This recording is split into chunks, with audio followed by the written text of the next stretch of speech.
Hey guys, welcome back to another episode of Uncorked here on YouTube. From Alabama classrooms to New York stages, today's guest has carved out a path through independent film and off-Broadway theater with grit, humor, and a passion for storytelling.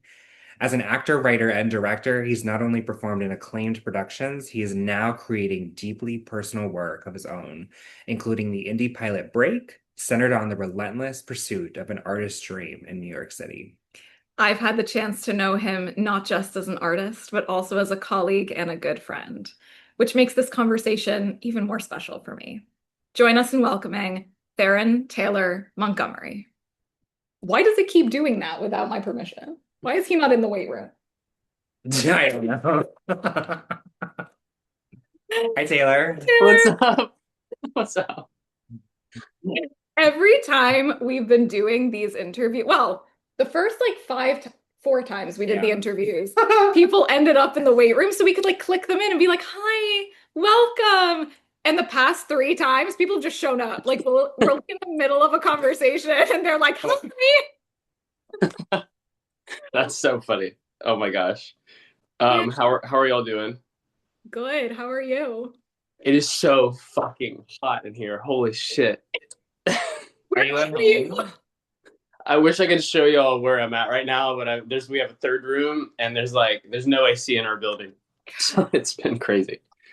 Not on the hottest day. Oh my God. No, literally. Ooh. And I was like, am I gonna wear this long sleeve shirt today for this thing? Well, you look great. Thank you, thank you, thank you. So, Taylor, thanks for coming on. This is so fun. Oh my gosh, of course. Thank you guys for having me. So, like we do on the podcast, the one question we like to open up to start for everyone to kind of like break the ice, get comfortable, is tell us your joy of the week. And we know it's not the heat. So we can start. My joy of the week, it was actually, I guess, the end of last week. On Sunday, I went to Central Park with my girlfriend and some friends, and we got some sun. I'd like turned my phone off and just kind of had a nice day in the park. That was my joy so far, just touching like some grass and like getting some sun. It was great. I first want to sort of start with a backstory. Why did you end up moving to New York? Because I know you're from Alabama.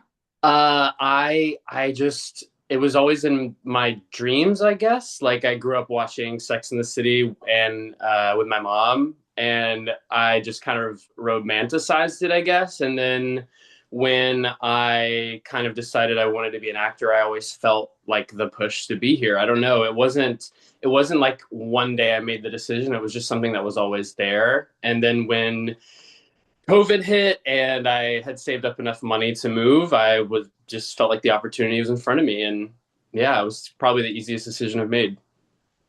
Did you ever come to New York prior to moving? I actually showed up to New York in February of 2020, right before everything went down. So I was in grad school auditions up here. I was thinking of going to neighborhood playhouse or like looking at some other like grad options or conservatories. And then obviously the world went crazy. So I took a break on that. And then, yeah, I think 2 years later, I just like saved up to move when the city was okay. What was the biggest transition from Alabama to New York? Um, Biggest transition, I miss having my bubble of my car to like drive home and listen to my music and decompress because now it's like you get on the subway and whatever life's throwing at you, it's throwing at you.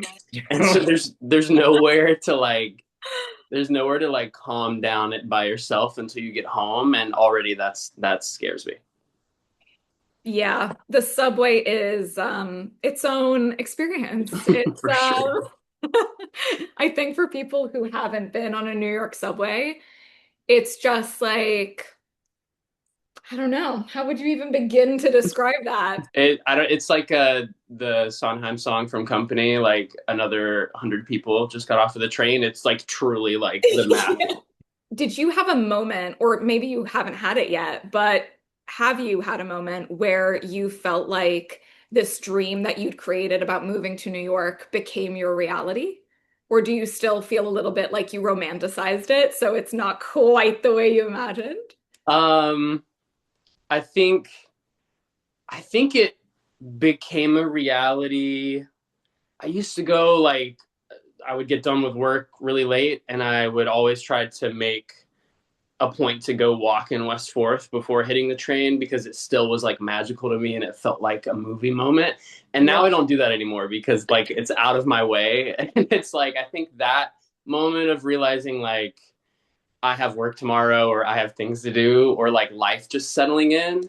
I think that moment was probably after the first year where you kind of like get a taste of everything and you're meeting everyone and you're doing all the things you said you would when you moved here. And then you look at your bank account and you're like, oh, like I can't do this anymore. That's actually New York living. Yeah. That is so real. Yeah, no, I feel like it challenges you in ways like you never thought would be possible, and it really Mm. humbles you, and you're kind of like, wow, life's never gonna be the same. It's, when I remember moving here, I was like, oh, it's going to be just like those TV shows that I watched, like Friends or Sex and the City, where like it's all just going to work out and I'm going to have this great place to live. I'm going to be near Central Park, or I'm going to be near all these things that I want to be near that are staples of New York. And then you move here and you're like, oh, I can barely afford this shoebox. And I have to be like an hour away from everything that I need to be close to. Literally, my first apartment, it's crazy how romanticized I was feeling about it all, but my first apartment was in this like downstairs Airbnb in the Bronx. So like it was an hour travel to and from work. Yeah, that was crazy.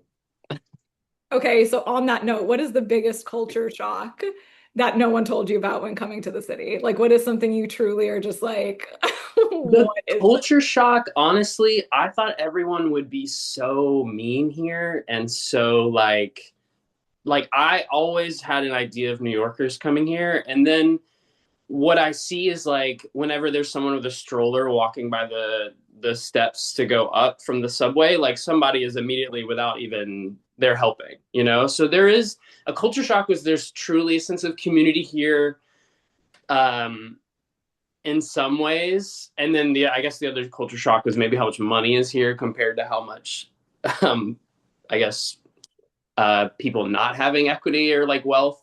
Like it's Yeah. crazy. You could literally go by a huge building where everybody's in suits and then turn a corner and it's like people really struggling. So those were probably the two things that shocked me the most moving here.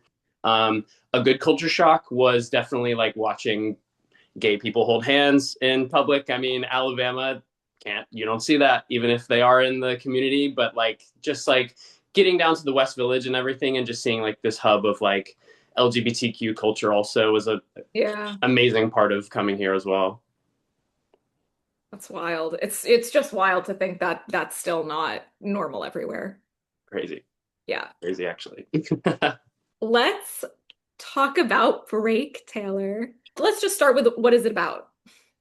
Yeah, Break is a pilot right now about a day in the life of a failing New York actor, Evan, who is really trying to just nail an audition today. He really wants one. It's his birthday, but unfortunately, he has to go through wardrobe malfunctions, dance calls, even his ex showing up. So it's kind of a culmination of like the worst day imaginable on days that he really wants to book a job. Um, so that's the story of Break for right now in our pilot version. And what is the sort of projected idea? This is a pilot. So is it a pilot for a feature or is it a pilot for a series? I know we've kind of talked about this outside of the interview, but I would love for you to share what your thoughts. Absolutely. Yeah, the idea for this was for it to be a series, a TV series. We have our first season arc kind of ready. We're writing things as we continue. Me and my writing team, Devin and Osama. We our idea for this is to really make it about a group of actors joining an off-Broadway show, trying to push for a Broadway transfer with the help of these two formerly famous director producer couple Mm. that's trying to bring these nobodies into a puppet show, making it to Broadway. As you, yeah, it's a funny premise, but I guess the idea of like a group trying to take something weird to make it to like the the great platform that is Broadway. That's the pitch, I guess. And would you say a lot of this is inspired by your own experience? Yeah, I mean, I it's weird. This is developed from a piece that a one-man show that I wrote for my senior thesis in college, because I was trying to talk about, I guess, acting in a sense. But then when I moved here, it was inspired from my first year working at a some place off Broadway that, was paying $5 a rehearsal, not even enough to go to and from with the subway. And then just the people you meet, like, it's truly like you get the most professional people working on the craziest shows with the least amount of pay or protection for you whatsoever. So just kind of experiencing that in New York was definitely, that experience was definitely what helped, I guess, propel this story for sure. If Break is successful, which I'm sure it will be, what is something that you hope the audience takes away from it? What I would love the conversation to be about, when this story comes out or the life of the story continues, is that the headlines of acting and the industry is like Robert Downey Jr.'s, $65 million contract for Marvel. Yeah. But I don't want to talk about like success stories or making it not really that. I truly want to talk about the non-union actors' experience living in New York. You're in this bubble that I don't feel I've seen represented really in film and television. This isn't Smash. It is about, this story is about putting yourself out there and just seeing this world reject you. And the story of that rejection is tough for everybody, specifically in the city, because we're all here trying to make it or break into the industry in our own way. What things are happening, what makes you break through these dreams, through this story you're trying to make for yourself, this character you're creating for yourself in the city, this person you're growing into. Like, all these things culminate into your experience as an actor. And literally going into audition when you have to go home and deal with some stuff because your family's away from you or your mom is getting sick, like, I just want the conversation to be more about the people. I feel like we're at a really specific time in our country's idea of art, because we see so much success and so much money being made, but the people who are working at the theme parks getting paid $200 a week still deserve the respect of the job they're choosing and also the pay of the thing they're doing. And that's what the states and the governments and all the things that allow that to happen are happening. But we suffer even though we love it, so that's the conversation, is like, are we truly the only like job that has to suffer to enjoy?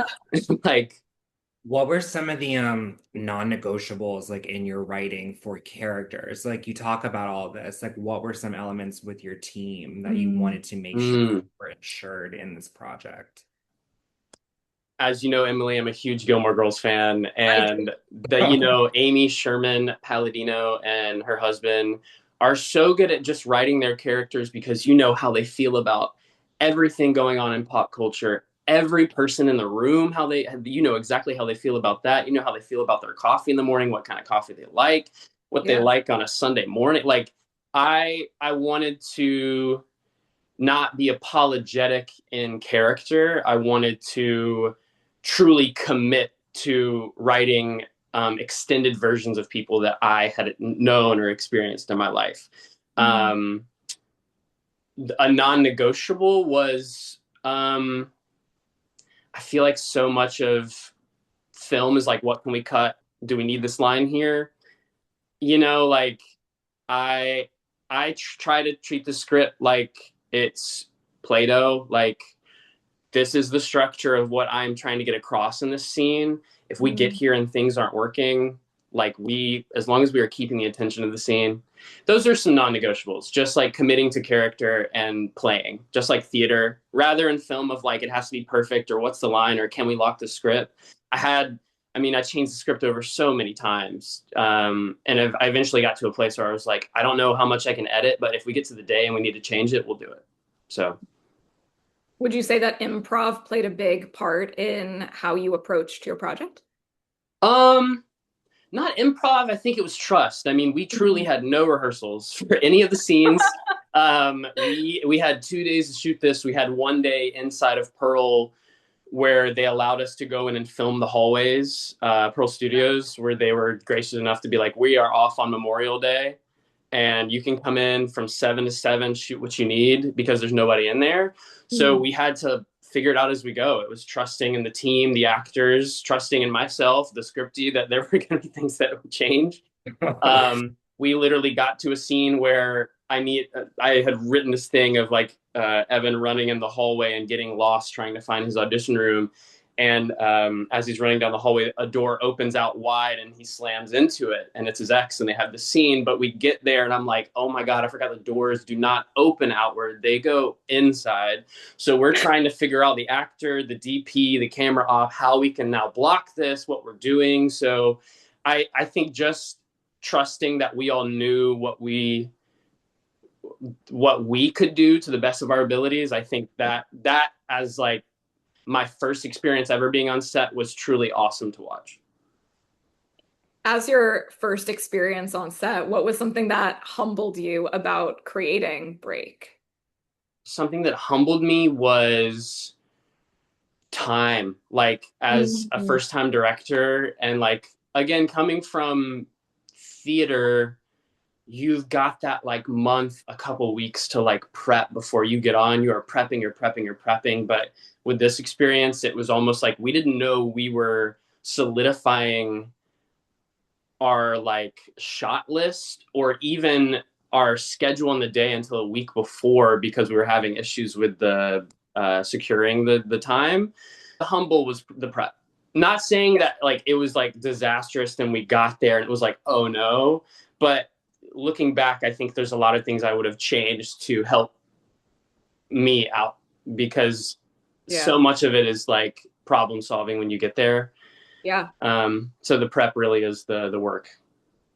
I can't believe you didn't have any rehearsals. That's like wild. That's And especially with your premise, I'm sure it was very stressful in the moment, but like then like seeing that like portrayed on camera, I'm sure yeah. really paid off. You're like, is this real or is this part of the show?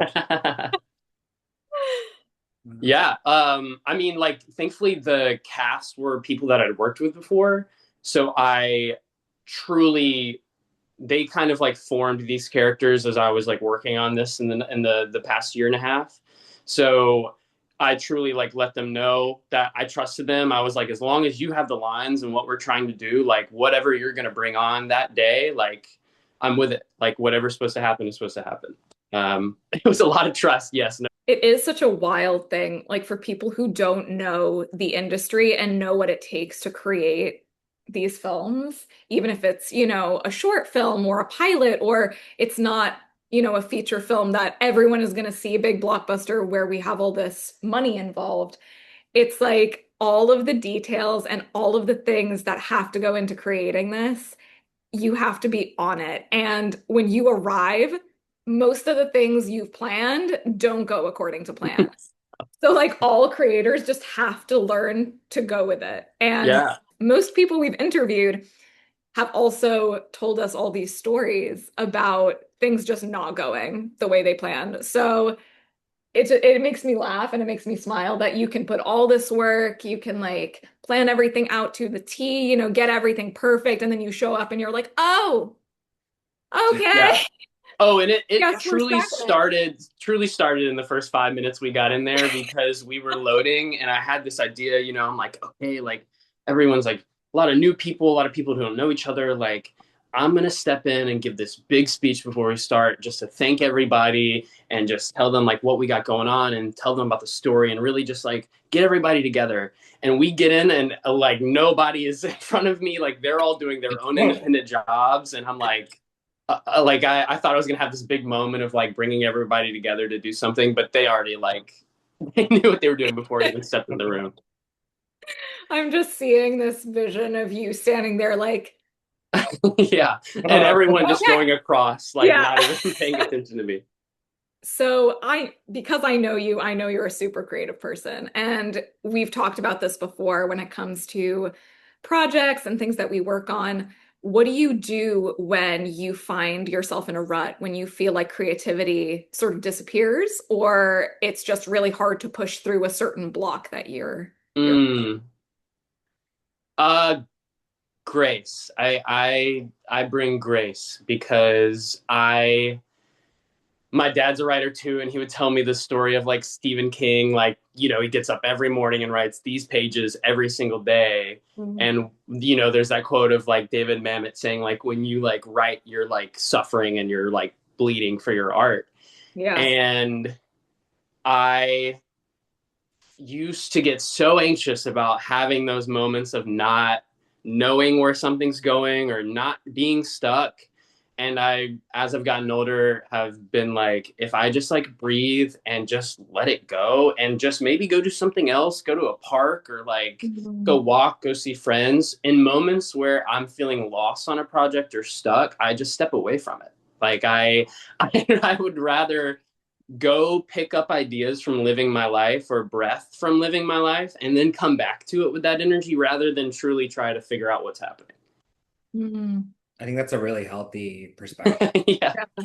I went to school for creative writing and it was a lot of similar advice, like very much like get up, write these pages. And in Mhm. reality, like that process does not work for everyone. There's a reason why it works for some people and why it works for others. Yeah, and that's why Stephen King's a great writer because he that's his thing, but like I think finding your own process, and ever since I watched the movie Soul, like that message of like living your life is the experience. Like I was like, oh, like that's also the writing process. That's also struggling and not writing anything in a day is also part of the writing process. Like literally going through that struggle is part of it. It doesn't need to happen or need to like quicken or like I guess I've de-stressed about it. I've like really tried to take my own power about the process.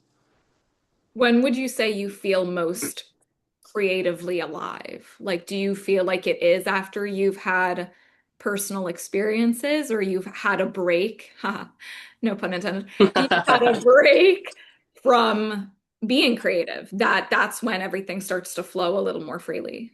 Think it's like watching other stuff too. I think that's where I Yeah. get more my most creative, like when I'm inspired by other people or other artists or other films, whether it's like going to see a friend's cabaret show or talking about art with like coworkers or going to see a movie or like watching a movie on your own on a Friday night. Like I feel like when I'm soaking up art or soaking up storytelling, that's usually I've noticed myself. That's where I'm like, it feels like a communal thing. I'm like, okay, yeah, yeah, creation, art, writing. It's all there. I feel like watching other people's stuff is definitely a recharge for me as well. What are some things you've seen recently? Mm. Ooh, good question. I just, I, so in TV, I just finished Beef season 2, which is really, really good. Really like that. I love weird stuff, new writing, new stories, stuff like that. Um, I'm trying to come back more to like, I feel like I've missed a lot of like classics and stuff. So I just watched last month, Spike Lee's Do the Right Thing, which was like mind blowing. I'd never Mm. seen that before. And then last week I rewatched, the Coen brothers, Raising Arizona, which was hilarious. So that's been I'm trying to like find new things right now, but also like go back and watch movies that I didn't watch when I was growing up, I guess. Do you have a favorite director or somebody that you sort of follow, whether it could actually be an actor, director, writer, um, Mm, or even like somebody you really trust in their process and that you always feel creatively fueled? yeah, great question. In terms of like voice, like actually saying something with a story, I think Spike Lee for me just truly taking art to say something is so inspiring. Um, Somebody like Greta Gerwig, who I feel like is changing how movie sets even feel, like the fact that they are like fun and healing and not stressful. She's an amazing writer and storyteller as well. I mean, Lady Bird like blew my mind when I watched it. I still cry to that Yeah. every day. Um, and then as a writer, I would maybe go. There's a director, playwright, Kenneth Lonergan, Manchester by the Sea. This is our youth lobby hero. Like he's probably one of my favorite writers because of just how he blends comedy and drama in such a very I don't want to say simple as like a negative connotation, but it just feels so easy. It's all there in the room with you. He's probably somebody I really look up to as well. Yeah. This is sort of going in a different direction. What is something that you have created that no one will ever see, but you are super proud of? There, I directed. This is our youth in college that nobody will see, but it was my two best friends were in the show. It was probably one of the greatest directing experiences I've had. But something that I've created just from scratch, I wrote a one-act musical in high school to compete for our state Trumbauer that nobody will see or ever hear. It was I was big into Community at the time, the TV show. So like it was a very self-aware high school musical about like a group assignment going wrong and everybody getting paired with people they didn't like, but it was like a really self-aware high school musical about like growing older.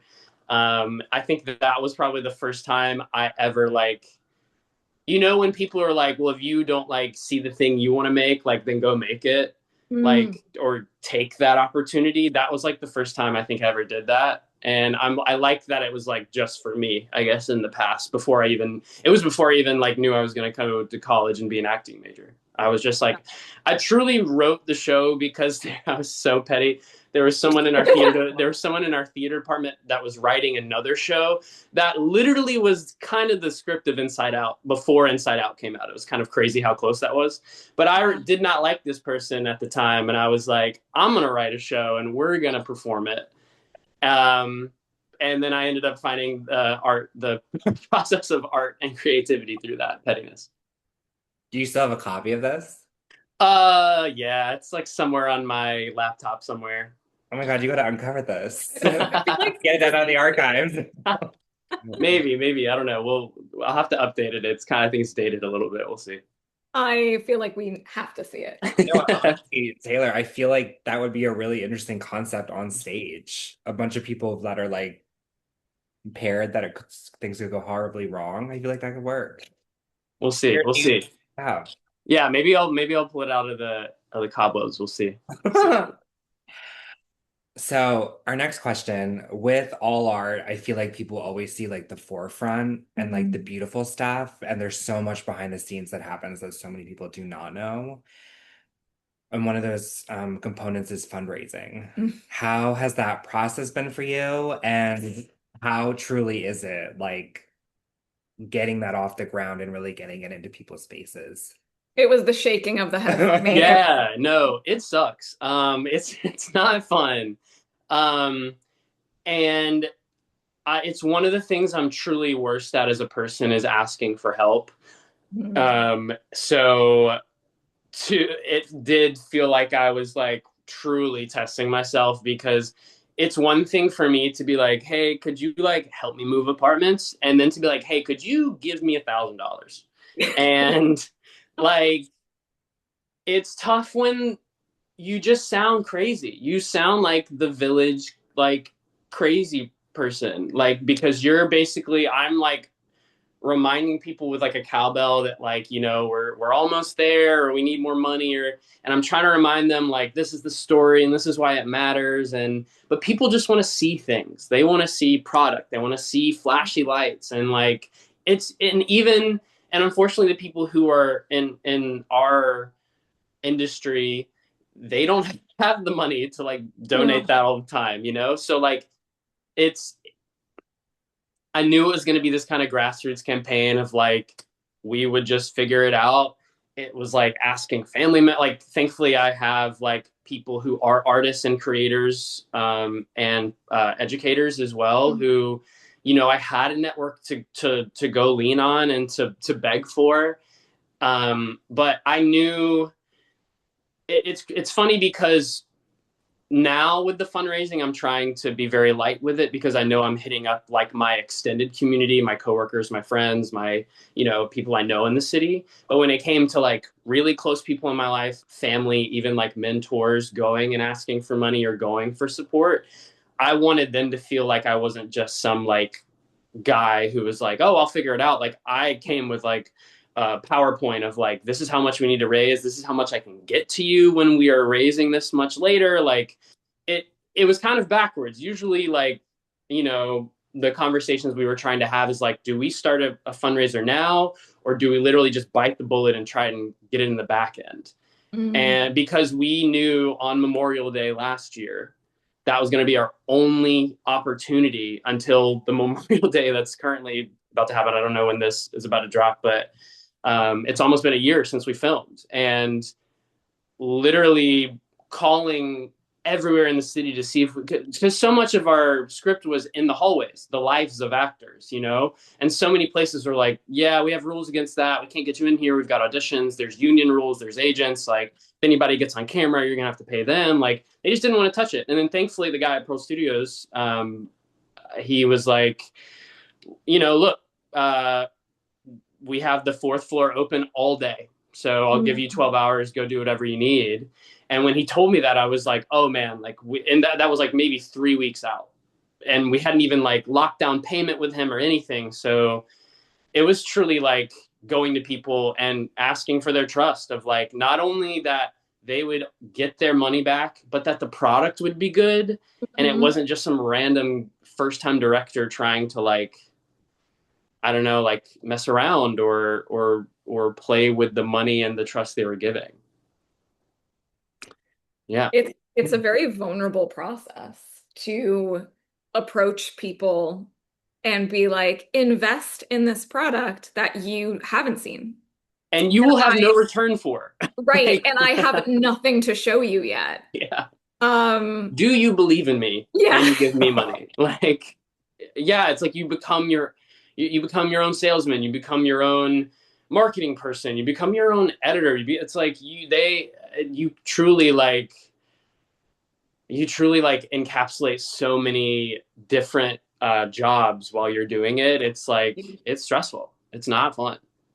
I mean, I think that the role of an actor and creator has changed so much because we now have to take on so many other roles. Unfortunately, it's on all of us to be all of our jobs and to be the person pitching and to be the one making fundraising the money and to be the one editing the videos. You're also becoming an influencer now. Like there's people I see on TikTok showing their process as well and trying to get people invested in that way.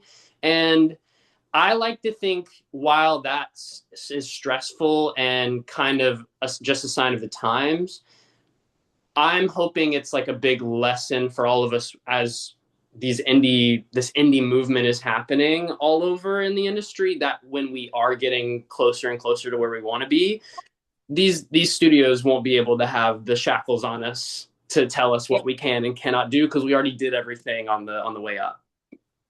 I love that. That's my hope, at least, I guess. Was there ever a version of success that you were chasing that you secretly no longer want? Or openly no longer want? That's a good distinction. I really came to this city with the idea that, like, coming into Broadway in the theater world, that I had like, I don't know, I had thoughts of success in theater and like really like thinking that I had a voice and something to say and that people would like latch onto it, or like, I don't know, like I'm a creative and an artist, and that encapsulates, I try not to just be one thing because I love so much of writing, directing, and acting, producing. So when I came to New York, I had this idea of success of like, oh, well, like I'm going to be the actor. Like I'll be the actor guy. Like that's my way in. And unfortunately in my first 2 years, it was like, hit or miss. And so that was something I kind of had to let go of, that my idea of success was unfortunately like, it was always going to be what they were trying to find for someone to fit into what they wanted. And I had to realize, like, if I wanted success in my own way, I had to go make my things. Like I had to go write the play that I had to go write the script. I had to go work on the musical. Like I had an idea that I would be successful just as an actor, but I guess in a good way that the universe was like, you are more, young Padawan. I don't know. Do you think, based on everything we've been talking about, that actors and creators view things differently than other people? In a sense of Uh, how we sort of tackle human connection and writing and finding humanity in the roles we create. Do you think that we see people and the world a little differently? yeah. Yeah, I think, in my opinion, I think, I don't want to say like in a general, like a good artist or like a great artist, but I, yeah, I think I find myself drawn to artists who always have a gripe or like something to complain about the Mhm. world, because I feel like so much of life can be just like, oh, like, I guess this is fine. But every day, like, I'm battling with, like, should I be complaining about this today? Or why am I so mad about this or something? But I'm truly creating conflict in my own brain. So Mhm. I think artists who are finding things that anger them or finding things that are like, why was that? Why are they like that? Like, I like people who are constantly complaining. I think those are good artists. I always say that I think creators are constantly curious. Mm. I think we're always asking questions. Like, I think creative people walk around and go, why is this like that? And why Yeah. is that person reacting that way? And what would I do if I was in that? Who put this park bench here? Like, what? It's Who built this city? No. yeah. Um, but yeah, I think that's very true though. I And I love think I love how you said that, because when I grew up, I always heard that of like, oh, they're curious, but it always came in a positive way. But the curiosity is also like an annoyance. yes, Also, this is kind of a random question, but what would you consider as a creative, as somebody who, as most creatives do, have multiple jobs, multiple roles in life, what would you consider right now a meaningful life for you? And this can change mm, all the time. We change ours. wow, truly being present and just giving energy and giving energy you want to see in the world. Like, Mm, a meaningful life for me is like, I work in a lot of, we both do like front facing jobs of like talking to people, getting to know people, even though I'm getting paid hourly to be here. Like, when I first got here and was just trying to make it, I think I was ducking from that too much because maybe I was a little bit too scared of like my own self showing or mm, being seen. But now, there's always like work boundaries and stuff like that. But I think now, like, I'm trying to put out what I want to receive and from the world. Like, if I'm going to work and I'm having a bad day, but I know that like whatever I'm about to do is going to affect someone for like 10 seconds, I want them to feel listened and cared for. And even if it is some like Soho mom that is truly on her phone and not paying attention to me, I'm going to make sure that I give that energy out, because I don't want to give up on that energy being for other people and for myself as well. Just a meaningful life right now for me is giving what I feel like everyone should receive. Just good vibes, kindness, smiles, laughter. funny. One of our questions was, I'll actually just read it for you. What are some hobbies that keep you grounded and motivated behind the scenes? And I feel like everything you just said very much ties into yoga, which I already know is a hobby of yours. Yeah, But I, that was. I guess that was the other journey of that answer as well. Is just like a meaningful life is like having your own journey inwardly, like whatever that means, of like knowing yourself, tackling yourself, growing. I think the great thing about New York City is that it is throwing everything at you, so it's also challenging you to change, to adapt, to grow. Whereas like back in my hometown, like I might have the same day on Tuesday that I have on Wednesday, and it's like right. super slow and peaceful, and that's its own beauty. But there is something truly beautiful here about just like having the whole book thrown at you and you're having to figure it. Like yesterday, I went and got a new passport because I lost mine. Oh my Mm, gosh! Like the way that the line is 30 people, there's two tellers. I'm in the wrong line and I have to go. It's taking 2 hours for me to do this. Like, I learned a lot about myself in that 2 hours. So I think that's my what's a little meaningful life for me is like having yoga, hobbies, people, love, like just reminding yourself that that is your groundedness. Mm. That's me right now.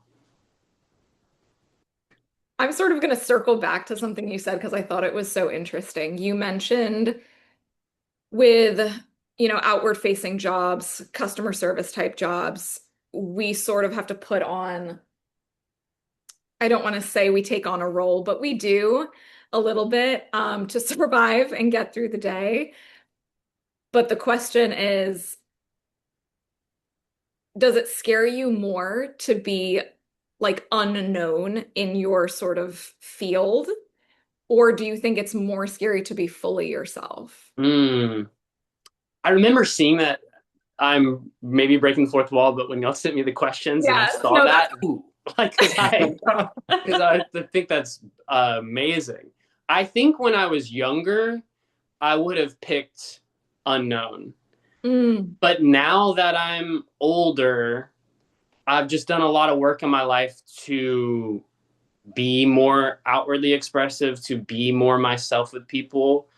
I think specifically, and I mean, it's the reason I moved to New York. Like, there's a little bit of like, there's a little bit of like how you need to carry yourself in Alabama and small town that I'm literally wearing a ring and a necklace. You know what I mean? Like I don't know. I know people in Alabama wearing rings and necklaces, but I definitely don't dress like the people in my town. And um, boo. I love that every time you're like, take two. Or what scares me? What scares me most is to be unknown right now.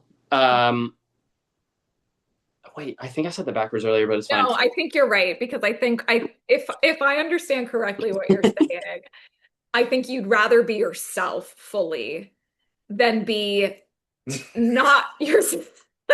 But you'd rather be fully yourself, which means Yeah. you would rather be seen, which means the unknown, the Yes, one that's that's scary. scary Being because unknown, because yeah. So, okay. Okay, it was a truly, complicated question. I am scared to be unknown now at my age currently because Yeah. I felt unknown and unseen when I was younger. These two college mentors, Jesse, who actually plays my mom on the phone in this film, and John, who they're actually a couple in real life. They were beautiful people, but they they helped me grow out of my shell. Mm, And now that I'm like where I am now, it would scare me to enter this industry and profession and to be unseen because I feel like right now in the industry there's just a push for everybody to just be cookie cutter.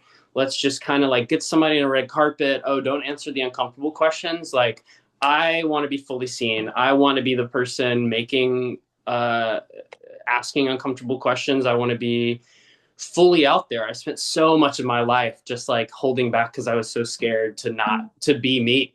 yeah. And now that I'm older, I'm like, oh, like I'm literally just myself, but like myself when I was younger, but now I'm 29. Like I just feel like you just make that cycle to go back to your actual self.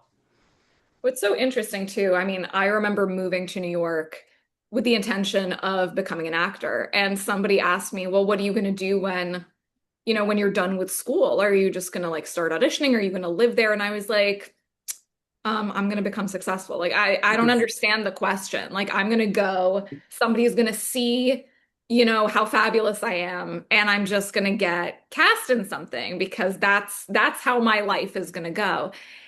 And it was such a beautiful discovery, but also a little heartbreaking of how cutthroat the industry is and how, you walk into a room, they say this all the time. You walk into a room and you see like 20 people who look exactly like you, but you really do. And you're standing there going, "Oh, okay, I have to stand out." And I think what's a little crazy about that is I never ever thought, "Oh, just be fully you." Mm, I was like, I have to now become the version that they're looking to cast.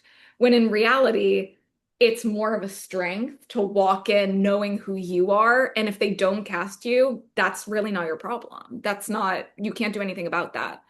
But at least you know you went in being yourself.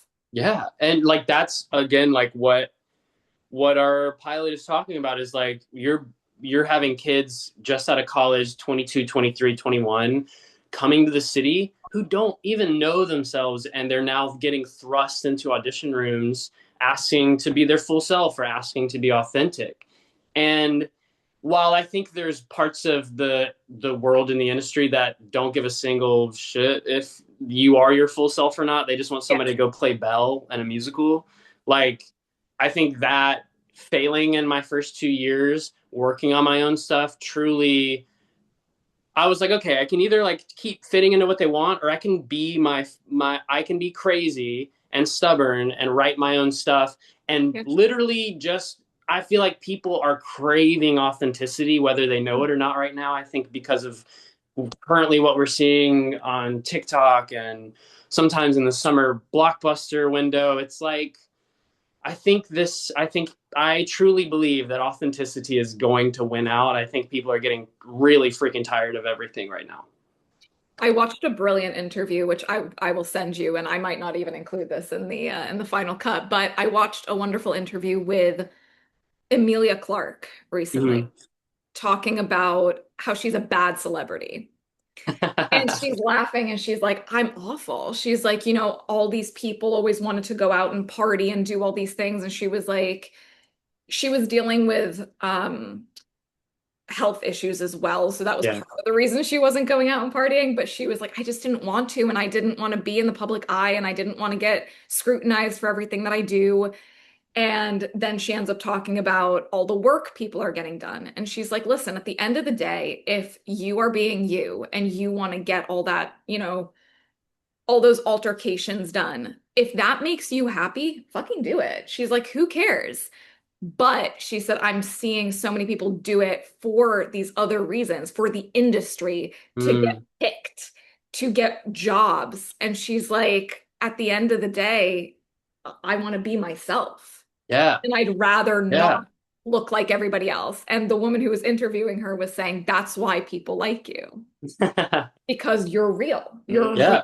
person. And see, that makes me want to run through a wall because I'm so fired up because I I grew like my mom was born in 66, my dad was in 52. Like I'm growing up, I was born in 96. I'm growing up and they're throwing all these artists at me from the 60s and the 70s and the 80s who Yeah. like it wasn't I wonder what the Google search would say of like when um oh Lord, what are the people who work for their specific client, but they like make sure that how they answer questions are like well formed in interviews or Like a publicist? yes, like a publicist. So I wonder when like the first that's a good story. When was like the first publicist? But I grew up like with my parents showing me all these artists like saying things about like the government when things they didn't like were happening, like and then we get to the 2000s and now and it's like so celebrityism and it's like picking the right people and picking money over and profit over people and not really worrying about stories. But like I have a romantic view for like the artists who truly were like, yeah, fuck you, I'm gonna say what I want to say because like I'm a person. Yeah. And they often did it through their art. Like Yeah. that was why it was so good, is because you would see these films or hear this music or read this article where it was Yeah. from your heart and your perspective, and you poured so much of yourself into it. And now we're getting filtered versions, quite There's no pro there. Yeah, Jimi Hendrix wasn't doing a podcast press run for his album. You know what I right. mean? Like he was literally like you hear from him once a year maybe because he's doing a show here or he puts an album out, and you are getting fully what he wants to say about the world through the art and not through a host of like random manosphere guys asking like what kind of food he likes or something. You know? Here's a question for you that I didn't include. We pair wine with an indie film, but what would you pair with Break? Mm.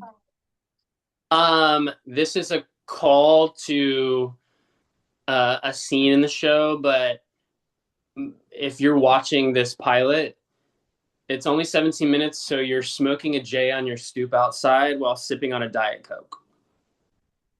Cute. Love. I And if love I had to pair wine with it, I'd maybe go like a Zinfandel or something. it. I love it. This question is so funny because everyone has such a unique answer.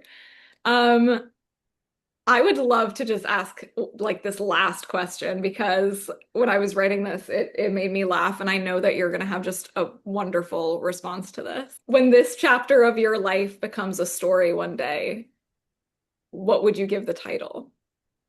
Break. Broke, No, I'm kidding. broke. It would be break or broke, something.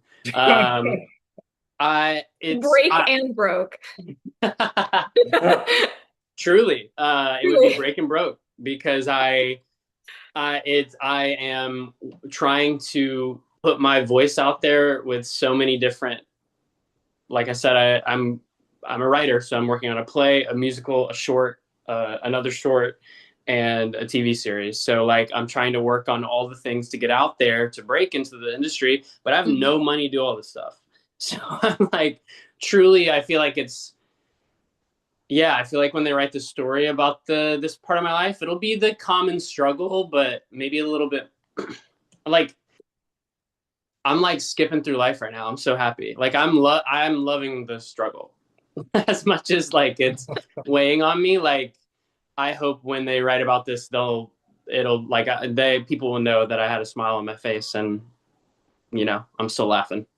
Taylor, before we leave you, where can people help you with the fundraising? Where Oh can my people donate? gosh, great question. People can people can go help. People can help our project by going to our Instagram, break the film.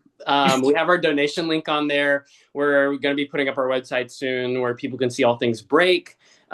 Basically, right now we're finishing post production, which is draining every bit of pennies that I have. So we put our GoFundMe link in the bio of our Instagram handle, or you can just go to my personal as well, Theron Taylor Montgomery. I'm sharing all the time how we're doing. I don't like to share our process necessarily, but I like to share like, hey, we need help. So Lovely. We will also leave your Instagram handle and links right after this. yeah, give us a So, follow. all right. Thank you for joining us. Oh my gosh, yeah. I hope to see y'all soon. Thank you so much. This was awesome. See you Thursday. See you Thursday. See you soon, Patrick. Bye. Bye. Bye, guys. Hey guys, thanks for tuning in for another episode of Uncorked here on YouTube.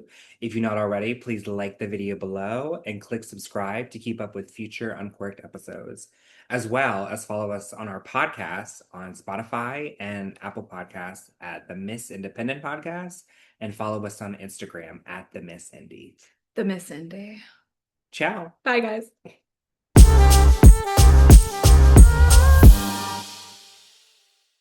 Hey guys, welcome back to another episode of Uncorked here on YouTube.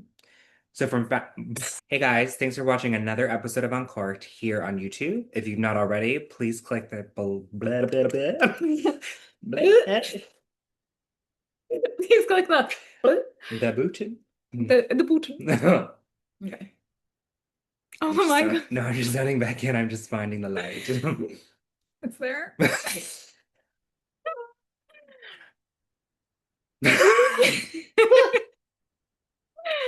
That's a good one. Hey guys, thanks for tuning in for another episode of Uncorked here on YouTube. If you have not already, please click the subscribe button below and follow us on Instagram at the Miss Indie. And you can follow us on Spotify You and Apple can. Podcasts. And you can listen there too.